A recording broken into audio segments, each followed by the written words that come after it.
주를 찬양하며 주를 찬양하며 나 이제 고백하는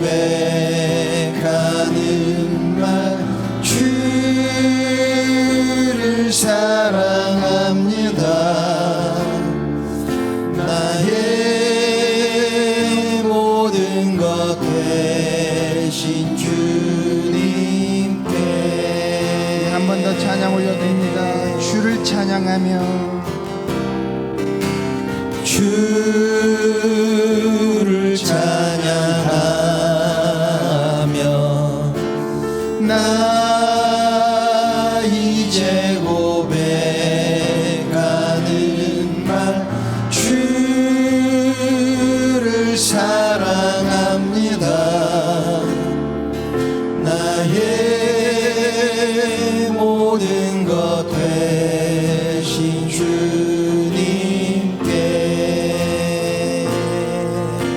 손을 높이 들고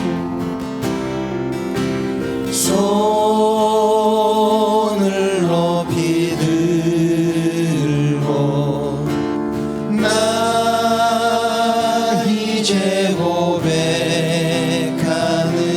말 주를 사랑합니다. 오 거룩하신 주의 이름 거룩하신 주의 이름 주의 이름 높이 올리세. 한 번 더 찬양 올려드립시다. 손을 높이 들고 손을 높이 들고 나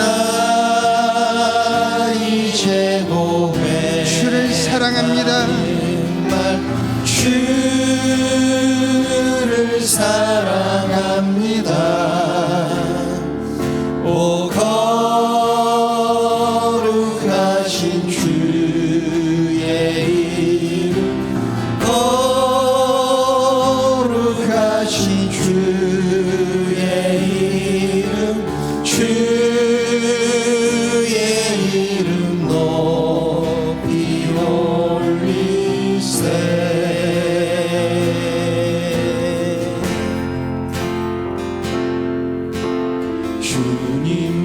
주님만이 나를 아시네.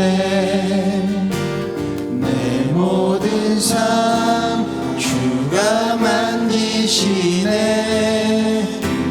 주님 앞에 예배하는 이에게 그 은혜를 부어 주시리.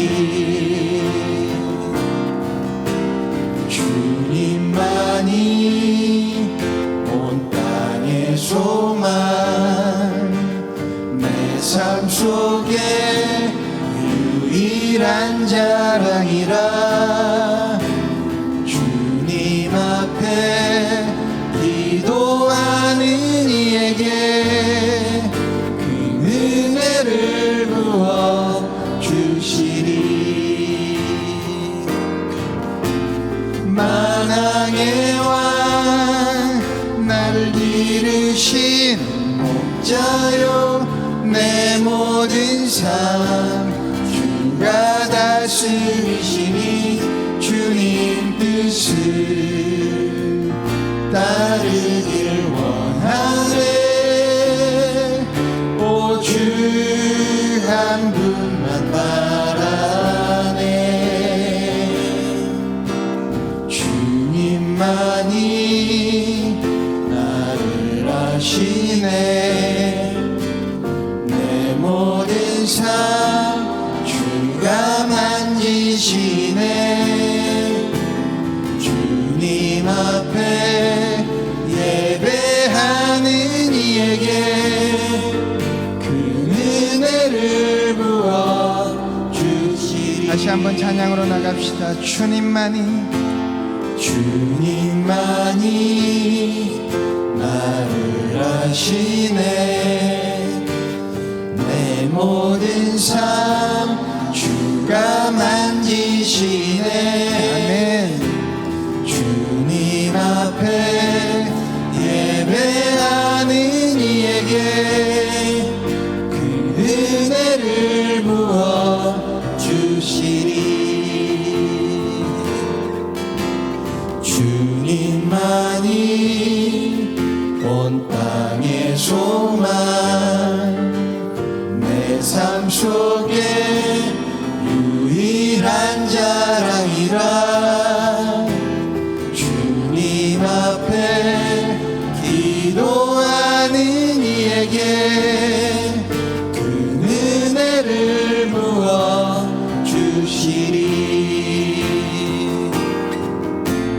만왕의 왕 나를 기르신 목자요, 내 모든 삶 주가 다스리시니 주님 뜻을 따르길 원하네. 오 주 한 분만 바라네. 만왕의 왕 만왕의 왕 나를 기르신 목자요, 내 모든 삶 주가 다스리시니 주님 뜻을 따르길 원하네. 오 주 한 분만 바라네. 주님만이 나를 아시네. 내 모든 삶 주가 만지시네. 주님 앞에 예배하는 이에게 그 은혜를 부어 주시리. 큰 은혜를 부어주시리. 그 은혜를 부어 주시리.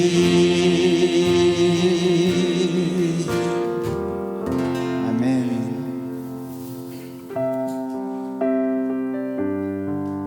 우리 앞에 예기치 않은 고난과 환난이 찾아올지라도 우리 주님께서 우리와 함께 동행하시며 함께 하심을 믿습니다. 자, 우리 주님께서 우리에게 하시는 말씀을 들으며 다 함께 주님 주신 힘으로 나아갔으면 좋겠습니다.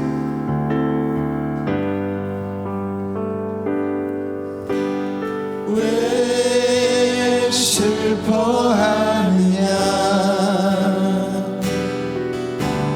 왜 걱정하느냐, 무얼 두려워하느냐. 아무 염려 말아라.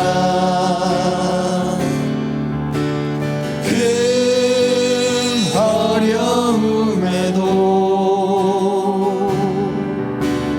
큰 아픔이 있어도 이제 아무 걱정하지 마.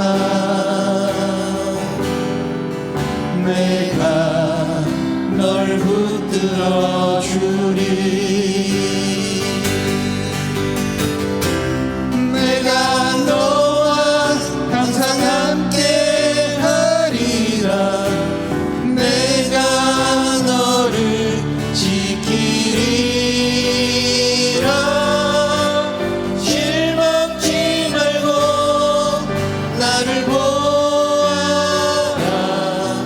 나는 너의 하나님이라. 왜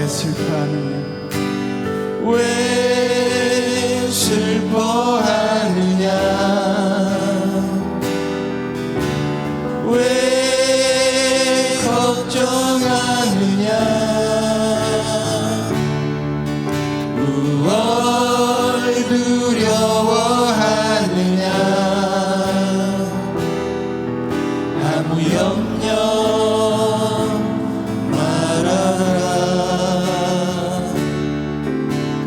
그 어려움에도 그 아픔이 있어도 이제 아무 걱정하지마. 내가 널 붙들어 주리. 내가 너와 항상 함께 하리라. 내가 너를 지키리라. 실망치 말고 나를 보아라. 나는 너의 하나님이라.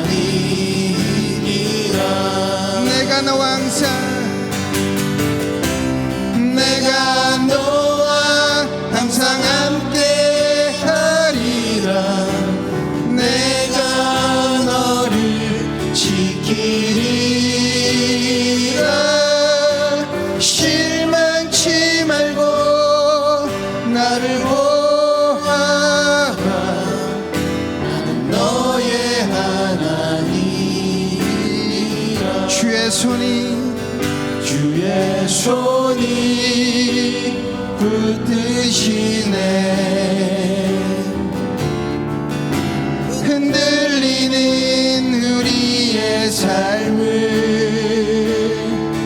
주의 손이 고치시네. 상한 우리의 마음 주의 손이 붙드시네. 흔들리는 우리의 삶을 주의 손이 고치시네. 상한 우리의 마음을 전능하신 우리 하나님, 전능하신 우리 하나님, 삶에 가득한 주님의 통치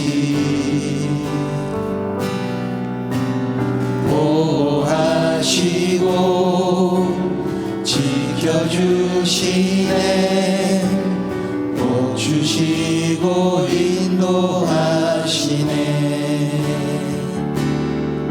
살아계신 우리 하나님, 삶에 가득한 주님의 임재 불러주시고 채워주시네. 들으시고 응답하시네. 주의 손이 붙드시네. 흔들리는 우리의 삶을 주의 손이 고치시네. 상한 우리의 마음 다시 한번 찬양 올려드립시다. 전능하신 우리 하나님, 삶에 가득한 주님의 통치 보호하시고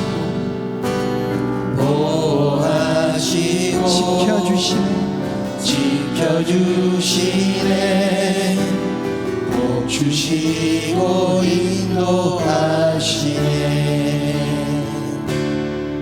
살아계신 우리 하나님, 삶에 가득한 주님의 임재 불러주시고 주시네. 들으시고 응답하시네. 아멘. 주의 손이 붙드시네. 흔들리는 우리의 삶을 주의 손이 고치시네. 상한 우리의 마음 주의 손이 붙드시네. 흔들리는 우리의 삶을 주의 손이 고치시네. 상한 우리의 마음을 상한 우리의 마음을 상한 우리의 마음을 주님과 함께하는 이 고요한 시간 주님의 보좌 앞에 내 마음을 쏟네. 모든 것 아시는 주님께 감출 것 없네. 내 맘과 정성 다해 주 바라나이다. 나 염려하지 않아도 나 염려하지 않아도 내 쓸 것 아시니. 나 오직 주의 얼굴 구하게 하소서. 나 이해할 수 없을 때라도 감사하며 날마다 순종하며 주 따르오리다. 온 마음 다해 사랑합니다. 온 마음 다해 주 알기 원하네. 내 모든 삶 당신 것이니 주만 섬기리. 온 마음 다해 온 마음 다해 온 마음 다해 사랑합니다. 온 마음 다해 주 알기 원하네. 내 모든 삶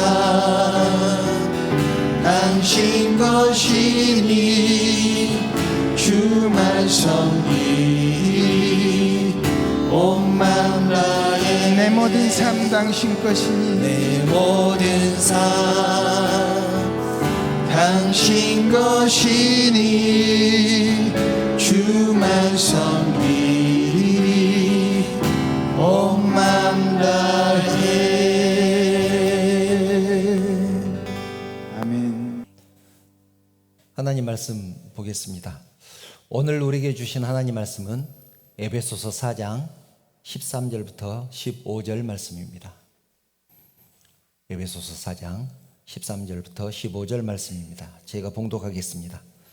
우리가 다 하나님의 아들을 믿는 것과 아는 일에 하나가 되어 온전한 사람을 이루어 그리스도의 장성한 분량이 충만한 데까지 이르리니, 이는 우리가 이제부터 어린아이가 되지 아니하여 사람의 속임수와 간사한 유혹에 빠져 온갖 교훈의 풍조에 밀려 요동하지 않게 하려 함이라. 오직 사랑 안에서 참된 것을 하여 범사에 그에게까지 자랄지라. 그는 머리니 곧 그리스도라. 아멘.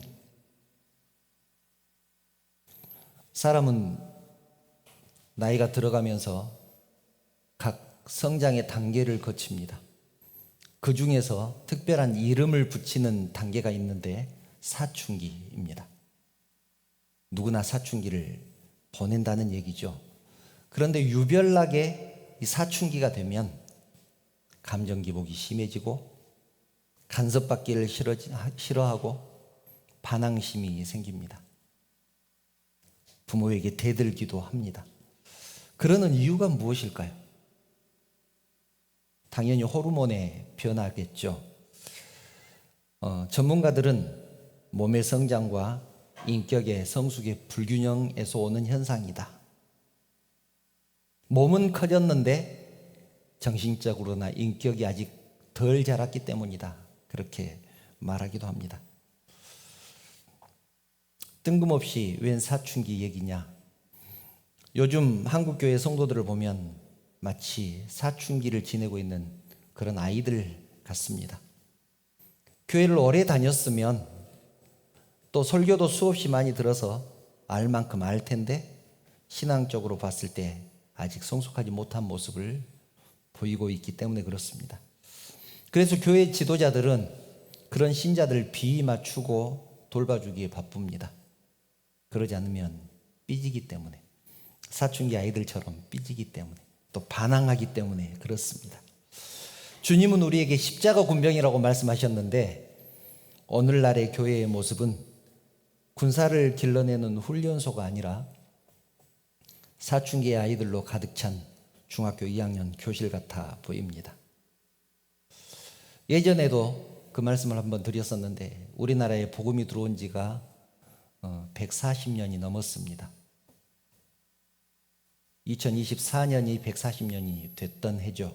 그러니까 142년째가 됩니다. 100년도 안 됐던 1970년대에 우리나라 교회는 최고의 성장을 이루었습니다. 한국 교회는 교회를 성장시키는 일이라면 물불을 가리지 않았습니다. 부흥성회, 신유집회, 은사집회, 전도대회 뭐든지 다 했습니다. 교인 숫자가 많아지는 것이 성장하는 것이라고 생각을 했고 교회 건물이 커지는 것이 교회가 성장하는 것이라고 생각했기 때문입니다. 그래서 너나 할 것 없이 교회를 크게 짓고 교인 늘리기에 안간힘을 썼습니다. 그 결과 세계가 깜짝 놀랄 만한 성장을 이루게 됐습니다. 그러나 우리가 놓치고 있는 것이 있었습니다. 교회 덩치만 커졌지 영적으로 인격적으로 성숙하지 못한 것입니다. 그동안 우리는 건물이 커지고 교인 수가 많아지는 우리의 교회들을 바라보면서 스스로 속고 있었습니다. 이것이 주님이 원하는 것이다. 그러니 주님의 영광을 위해서 더 성장해야 된다 라고 생각했던 것입니다. 부모의 마음을 헤아리지 않는 자녀와 같습니다. 내가 몸무게가 더 커지면, 내가 더 커지면 부모님이 기뻐하실 거야. 인격적으로는 하나도 성장하지 않으면서, 속은 하나도 들지 않으면서, 철은 하나도 없으면서 몸만 커지는 그 자녀를 부모님이 계속 기뻐하겠습니까? 어렸을 때는 키가 커지는 것을 기뻐하죠. 좋아하죠. 그런데 몸이 커지는 만큼 철도 들어야 되지 않겠습니까? 그러나 여러분, 외적인 이 교회의 성장이 영적인 성숙을 의미하는 것은 아닙니다. 극단적으로 말해서 사랑이 없는 100명의 성도가 사랑이 없는 성도 200명이 되었다고 해서 교회가 성숙해졌다라고 말하지 않습니다. 하나님 뜻대로 살지 않는 100명이 하나님 뜻대로 살지 않는 200명이 된 것입니다. 이것은 주님이 원하시는 성숙이 아닙니다. 물론 교회는 양적인 성장이 필요합니다. 그리고 그것과 더불어서 질적인 성장이 필요합니다. 둘 다 필요하다는 얘기입니다. 둘 사이의 균형을 이루어야 되는데 우리는 그렇지 못했다는 말입니다. 우리는 교회 안에서 서로에게 말합니다. 예수님을 위해서 헌신하고 봉사해야 합니다. 성령의 열매를 맺어야 합니다. 우리 안에 감사와 기쁨이 넘쳐야 합니다. 여러분, 다 좋은 말입니다. 다 좋은 말이죠. 은혜로운 말입니다. 그런데 여러분, 이 말이 얼마나 웃기는 말이냐면 사람이 하나님을 위해서 무엇을 할 수 있을까요? 죄인인 사람이 거룩하신 하나님을 위해서 무엇을 할 수 있을까요? 열심히 노력한다고 열매가 맺어지던가요? 그것이 쉽던가요? 노력한다고 될 것 같았으면 예수님의 십자가가 왜 필요하겠습니까? 신앙이 깊어지면, 우리의 신앙이 점점 더 깊어지면 우리 속에 선한 것이라고는 찾아볼 수 없다는 것을 알게 됩니다. 그것을 알았다는 것이 성숙해졌다는 말이기도 하죠. 그래서 바울처럼 날마다 내 겉에 있는 겉사람과 영혼, 속사람이 싸우는 자신을 보면서 오라 나는 공고한 사람이로다. 누가 이 사망의 몸에서 나를 건져내리야. 그렇게 고백하게 되는 것입니다. 성숙해지면 내가 주님을 위해서 할 수 있는 것이 아무것도 없다는 것을 알게 됩니다. 내가 십자가를 붙들 수밖에 없다는 것을 알게 되는 것입니다. 사랑이 넘치고 평강이 넘치는 삶은 고사하고 하루하루 죄지지 않고 넘어가는 것이 얼마나 다행인지 오히려 그것을 감사하게 되는 것입니다. 그 정도로 우리는 신앙적인 성숙을 오해했었다는 말입니다. 오늘 30명이니까 다음 주에 50명이면 우리 교회가 성장했어. 물론 양적인 성장은 했겠죠. 그런데 그것이 질적인 성장으로까지 이어졌느냐? 나하고 하나님과의 관계가 깊어졌느냐? 우리 교회가 성도가 100명이 되면 내 영혼이 더 풍성해집니까? 그것에 대한 답을 분명히 우리는 해야 될 것입니다. 지난 시간에 기도에 대해서 11조에 대해서 계속해서 주마다 나눴습니다. 기도, 헬라어로 프로슈코마이라고 했습니다. 내가 필요한 것을 얻기 위해서 하나님을 설득하는 것이 기도가 아니고 무엇을 달라고 떼쓰는 것이 울고불며 또 밤을 새워가면서 굶어가면서 떼를 쓰는 것이 기도가 아니라는 얘기를 드렸습니다. 내가 하나님 앞에 바로 서 있는가를 점검하고 만약 그렇지 않다면 올바로 서기 위해서 몸부림치는 것, 그것이 기도라고 말씀을 드렸습니다. 그래서 주님께서도 먼저 그 나라와 그 의를 구하라고 했잖아요. 그 나라를 구한다는 것이 무엇입니까? 내가 하나님의 백성이 되느냐의 문제입니다. 하나님의 백성이 되면, 내가 하나님의 백성으로 하나님의 자녀로 바로 서면 하나님께서 너희 자녀를, 그 자녀를 굶기시겠느냐? 들의 백합화를 보고 공중에 나는 새를 보아라. 길쌈도 하지 않고 일하지도 않지만 먹이고 입히시지 않느냐? 왜냐하면 당신의 백성이기 때문에. 그런데 하물며 너희일까 보냐? 믿음이 적은 자들아. 주님께서 그렇게 말씀하셨습니다. 내가 하나님 앞에 바로 서 있는가를 점검하고 만약 그렇지 않다면 올바로 서기 위해서 몸부림치는 것, 그것이 기도입니다. 또 11조 히브리어로 마하세르라고 했습니다. 단순하게 내가 얻은 것의 10분의 1을 드리는 의무, 이것이 11조가 아니라 그것을 넘어서 하나님의 주권을 인정하는 것을 고백하는 행위라는 것을 말씀을 드렸습니다. 그래서 제가 봉헌 기도할 때 우리가 누리는 것들 하나님이 주셨다는 것을 고백하며 11조를 드립니다. 이렇게 기도한다고 말씀을 드렸습니다. 11조는 내가 누리고 있는 이 모든 것, 나에게 주신 모든 것은 하나님께서 주셨다. 그것을 고백하는 행위라고 말씀을 드렸습니다. 오늘 말씀의 제목이 성숙한 믿음입니다. 그렇다면 믿음은 무엇일까요?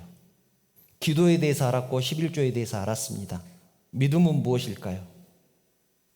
우리가 믿음에 대해서 정확하게 알게 되면 신앙의 방향이 바뀔 것입니다. 기도에 대해서 정확하게 알면 기도의 방향이 바뀌듯이 믿음에 대해서 정확하게 알면 신앙의 방향이 바뀝니다. 성경이 말하는 믿음은 주님을 신뢰한다라는 의미보다 훨씬 더 깊은 의미가 있습니다. 요한복음 1장 12절을 보면 영접하는 자, 곧 그 이름을 믿는 자들에게는 하나님의 자녀가 되는 권세를 주셨으니, 그 이름을 믿는 자들, 여기서 믿는다는 말이 나오는데 그리스어로 피스티오입니다.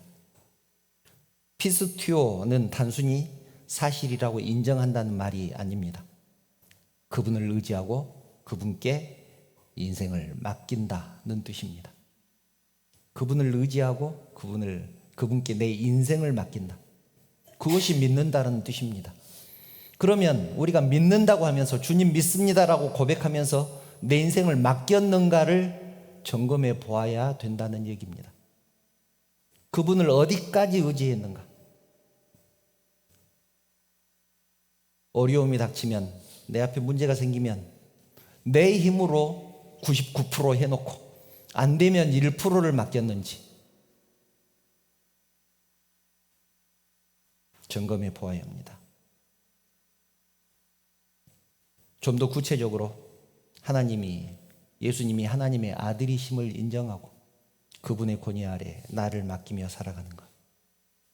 여러분, 신앙생활 하다 보면 때로는 손해볼 때도 있고 때로는 외로워질 때도 있잖아요. 크리스찬 아닌 사람들 사이에서 왕따가 될 때도 있습니다. 그리고 그것이 순간이 아니라 평생토록 지속될 수도 있습니다.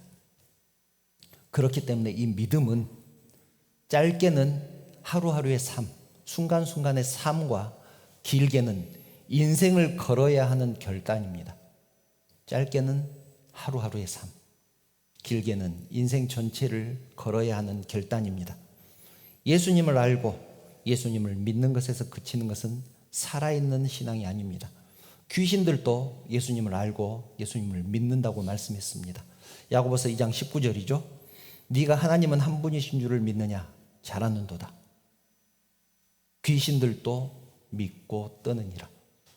귀신도 하나님을 계신다는 것을 알고 믿고 떨지만 그것은 아까 말씀드린 피스티오, 믿음이 아닙니다. 귀신은 하나님의 말씀에 주님의 뜻에 순종하지 않기 때문입니다. 자기의 인생을 하나님께 맡기지 않기 때문에 그렇습니다. 한 곳만 더 볼까요? 우리가 너무나 잘 아는 히브리서 11장 1절, 믿음장에 나오는 첫 절이죠. 믿음은 바라는 것들의 실상이요 보이지 않는 것들의 증거다. 보이지 않는 것들의 증거다. 이것은 막연한 희망이 아니라 하나님의 약속을 붙잡고 살아가는 삶이다. 하나님의 약속이 막연했던 것이 아니라 내 삶 가운데 중심이 되었는가 날마다 점검해 보아야 된다는 얘기입니다. 그러므로 믿음은 예수를 믿는 것에서 그치는 것이 아니라 예수님을 의지하면서 그 주님과 함께 살아가는 것까지를 포함하는 것입니다. 종합해 보면 성경이 말씀하는 예수님, 그 믿음은 예수님께 내 인생의 주도권을 맡기는 것입니다. 예배당에 나와서 예배를 드렸다고 해서 예수를 믿는 것이 아니라는 얘기입니다. 이것은 예수 믿는 사람들이 하는 당연한 행위이고 하나님의 영광을 위해서 하는 당연한 행위이고 내 삶이 어디에 있는가, 내 삶의 방향이 어디에 있는가, 이것을 매일매일 점검하면서 살아가는 것이 그것이 신앙생활이라는 얘기입니다. 여러분, 기도와 11조, 믿음의 말씀까지 개념을 통해서 정리해 보니까 어떻습니까? 신앙은 방향이 중요하다는 것을 알 수 있지 않습니까? 내가 누구를 향해 있느냐? 세상을 향해 있느냐? 내 자신을 향해 있느냐? 아니면 하나님을 향해 있느냐? 그래서 신앙생활은 속도보다 방향이 중요하다고 말씀을 드리는 것입니다. 사도 바울은 에베소 성도들에게 강력하게 권면합니다. 본문 13절, 우리가 다 하나님의 아들을 믿는 것과 아는 일이 하나가 되어 온전한 사람을 이루어 그리스도의 장성한 분량이 충만한 데까지 이르라. 어른이 되라는 말입니다. 신앙적인 성숙을 이루라. 믿는 것과 아는 일에 일치를 이루는 사람이 어른이다. 어른이 되어라. 여러분, 신앙의 개념을 다시 정립하기를 축원합니다.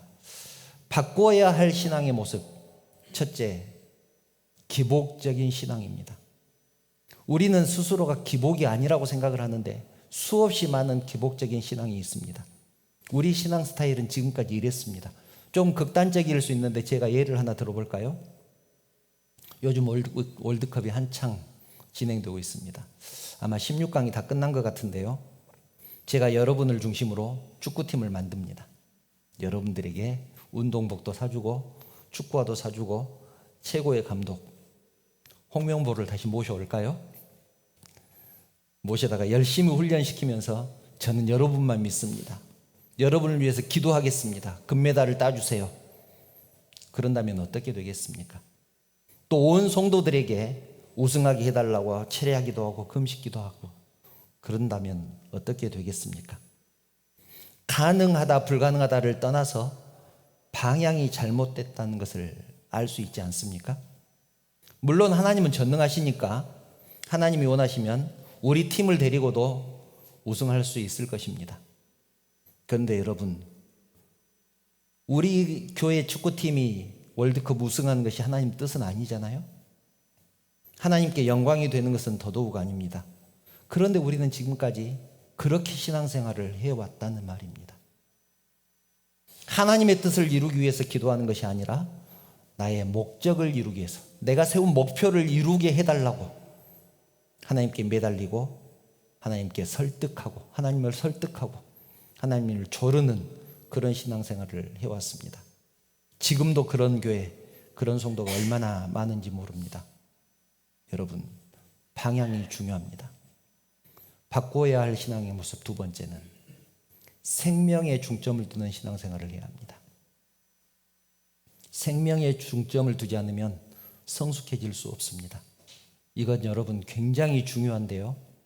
우리는 영혼을 바라볼 줄 알아야 합니다. 영혼을 바라볼 줄 알아야 합니다. 내가 사랑하는 남편이잖아요. 사랑하는 남편의 영혼을 볼 수 있어야 합니다.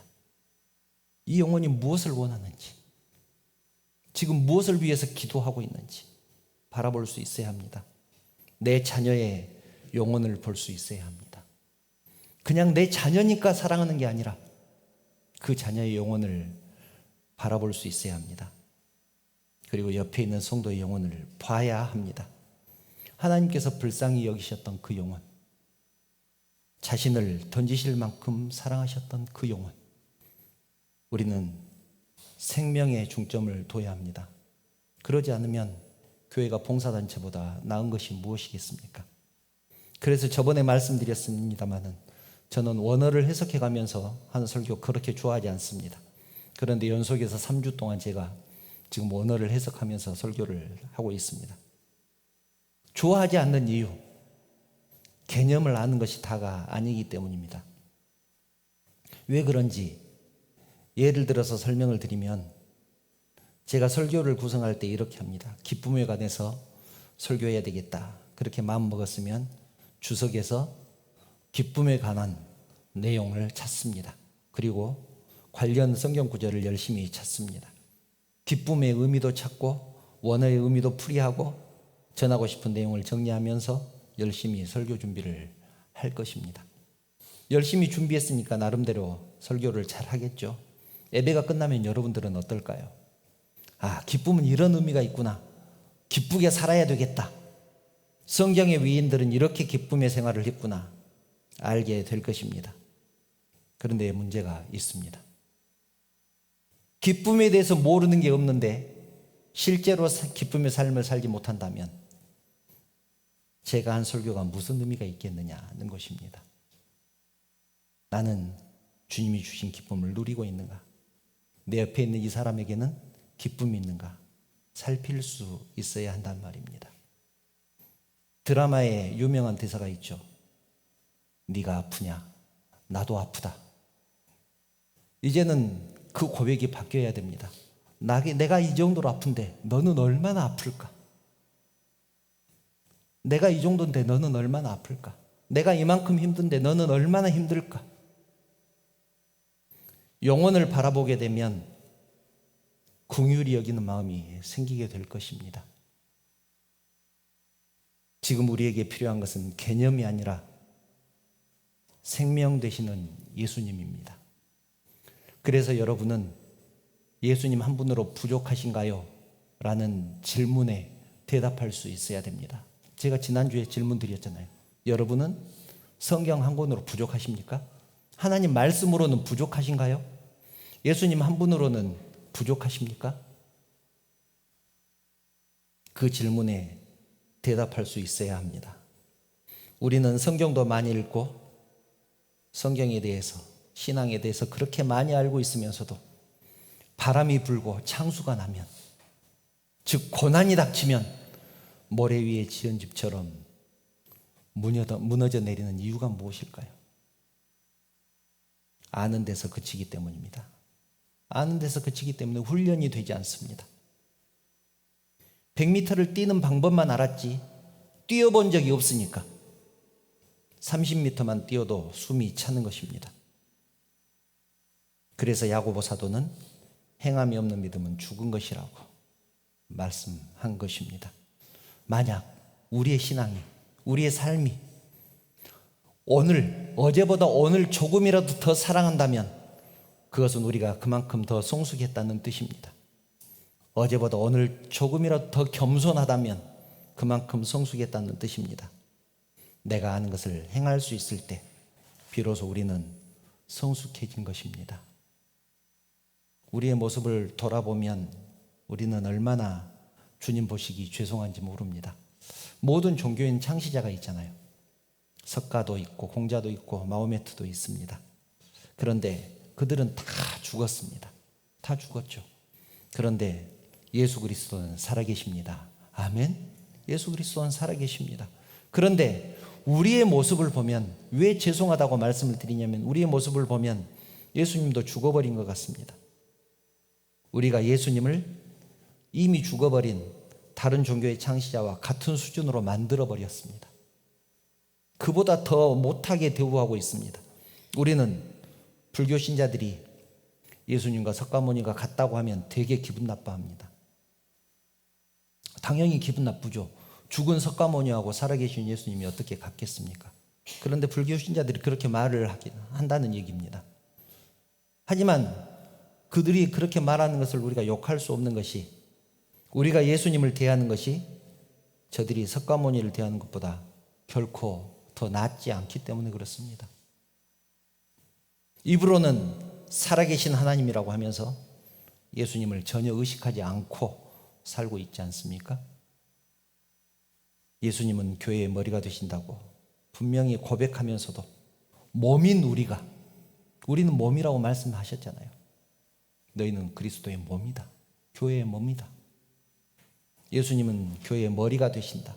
그런데 우리는 몸인 우리가 머리가 시키는 대로, 뇌가 시키는 대로 하지 않습니다. 여러분, 의학적으로 몸이 뇌가 시키는 대로 하지 않으면 그게 정상입니까? 그래서 예수님은 우리를 통해서 아무 일도 할 수가 없는 것입니다. 성경을 읽을 때 위인전을 읽는 것처럼 읽지 않기를 바랍니다. 위인전이 무엇입니까? 과거의 훌륭한 일을 한 사람에 대해서 기록해 놓은 책, 그것이 위인전이잖아요. 훌륭하기는 하지만 죽고 없는 옛날 사람에 대한 이야기, 성경을 그렇게 읽으면 되겠느냐는 것입니다. 그렇게 읽으니 하나님이 내 속에서 살아 역사하시겠습니까? 주의 말씀이 내 속에서 살아 역사하지 못하기 때문에 종교다원주의가 교회 안에서 판을 치는 것입니다. 하나님께서 말씀하시잖아요. 나 외에 다른 신을 두지 말라. 그러셨는데 다른 종교에도 구원이 있다고 말하는 사람이 생기는 것입니다. 심지어는 목사들 중에서도 구원에 이르는 길이 여러 개 있다. 기독교는 그 중에 하나일 뿐이다. 성경이 동성애는 죄라고 말씀하시는데 개인의 취향이니까 상관없다는 사람이 생기는 것입니다. 여러분, 우리가 정상적인 신앙인이 되기 위해서, 특별한 신앙인이 아닙니다. 정상적인 신앙인이 되기 위해서 어디까지 성장해야 할까요? 어디까지 성숙해져야 할까요? 그리스도의 장성한 분량이 충만한 데까지 성숙해져야 합니다. 본문 14절은 그 이유를 이렇게 설명합니다. 우리가 이제부터 어린아이가 되지 아니하여 사람의 속임수와 간사한 유혹에 빠져 온갖 교훈의 풍조에 밀려 요동하지 않게 하기 위함이다. 거꾸로 말하면 신앙이 성숙하지 못하면 속임수에 빠지고 유혹에 빠지고 쓸데없는 교훈을 듣고 흔들리게 된다는 얘기입니다. 내가 내 모습을 봤을 때 속임수에 빠지고 유혹에 빠지고 쓸데없는 교훈을 듣고 흔들리고 있다면 내 신앙을 점검해 봐야 합니다. 아직 나는 덜 컸구나. 나는 아직 어리구나. 내 믿음이 아직 더 자라야 되겠구나. 사랑하는 성도 여러분, 말씀을 정리합니다. 교회 다니다가 다니지 않는 사람에게 이유를 물어봤습니다. 교회가 지루하기 때문이라고 말합니다. 똑같은 찬송가, 똑같은 설교, 똑같은 예배 의식. 교회 모든 모임에 참석하려면 사실 굉장한 인내심이 필요합니다. 보통의 교회들은, 일반적인 교회들을 말합니다. 보통 교회들은 예배를 드리고 그 예배가 끝나면 또 다른 예배를 드리고 이런저런 제목의 수없이 많은 예배를 드립니다. 또 모임은 얼마나 많은지 모임이 넘쳐납니다. 그런데 여러분, 아무리 멋진 공연, 아무리 재미있는 영화도 20년, 30년을 계속 반복해서 본다면 재미가 있겠습니까? 언젠가는 지겨울 때가 있지 않겠습니까? 지겨운 근본적인 이유가 무엇일까요? 사랑하지 않기 때문에 그렇습니다. 진정으로 주님을 사랑한다면 그 예배가 지겹겠습니까? 정말로 사랑하는 사람들과 함께 모이는 그 모임이라면 그 모임이 지겹겠느냐는 것입니다. 어떤 사정이 있어서 못 오게 될 때 그 모임 또는 그 예배를 사모하게 되지 않을까요? 정말로 사랑하면, 우리 연애 다 해봤잖아요. 정말로 사랑하면 방금 헤어졌는데 또 보고 싶어지지 않습니까? 우리는 하나님과의 관계를 바로 세워야 합니다. 하나님 앞에 나를 바로 세우기 위해서 기도해야 됩니다. 그것이 참된 기도라고 말씀드렸잖아요. 그럴 때 나를 바로 세우기 위해서 철야 기도도 필요하고 금식 기도도 필요합니다. 밥이라도 굶어가면서, 밤이라도 새워가면서 하나님 앞에 바로 서게 해달라고 매달리고 울부짖고 기도해야 합니다. 자기의 신앙을 위해서 기도하지 않으면서 나는 왜 이럴까? 나는 왜 이렇게 믿음이 없을까? 나는 왜 이렇게 교회가 재미가 없을까? 우리 교회는 왜 이렇게 은혜가 없을까? 우리 교회 성도들은 왜 이렇게 사랑이 없을까? 말하지 않기를 바랍니다. 저 사람은 왜 그럴까? 하지 않기를 바랍니다. 삐지지 않기를 축원합니다. 사춘기 아이처럼 혼자 문 닫고 들어가 앉아있지 않기를 바랍니다. 이제는 어른스럽게 신앙생활, 교회생활 하시기 바랍니다. 우리가 성숙해지는 것이 주님이 원하시는 것입니다. 자녀가 성숙해지는 것을 원하는 것이 부모의 마음이듯이 우리의 신앙이 성숙해지고 우리가 단단해지고 강해지는 것이 주님이 원하시는 것입니다. 그리고 나아가서 하나님의 명령입니다. 오직 사랑 안에서 참된 것을 하여 범사에 그에게까지 자라라. 이것은 하나님의 명령입니다. 이 하나님의 명령처럼 성숙한 성도가 되어서 하나님을 섬기고 교회를 섬기고 성도를 섬기는 우리 모두가 되시기를 주님의 이름으로 축원합니다.